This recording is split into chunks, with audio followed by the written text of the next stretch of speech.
ভারতবর্ষের মধ্যেই পাইন ফরেস্টে ঘেরা নীল জলের লেকে যদি গা ভাসাতে চান, তাহলে চলুন আজকের ভিডিওতে সেই জায়গায় যাওয়া যাক। বালি বা মালদ্বীপের এক্সপিরিয়েন্স যদি ভারতবর্ষের মধ্যেই হয়, তাহলে অসুবিধাটা কোথায়?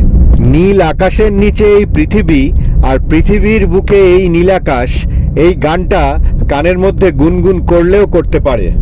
এই স্পিডবোটগুলি যখন আপনাকে নীল জলে ফেনা তুলে নীল আকাশের মধ্যে দিয়ে নিয়ে এগিয়ে চলবে, তখন জলের কালারের ডিফারেন্সও আপনার চোখে আসবে। স্পিডবোট থেকে শুরু করে 5-6 জন থেকে শুরু করে 12-14 জনের স্পিড বোটও ভাড়া পাওয়া যায়।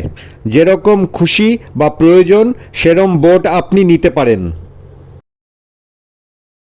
উটিতে এলে 2-3 ঘন্টার জন্য এই লেক আপনার মন ভরিয়ে দেবে, এই গ্যারেন্টিটুকু আপনাকে দিতে পারি। এই পায়কারা লেক হানিমুন স্পট বলেও খুব বিখ্যাত। নবদম্পতি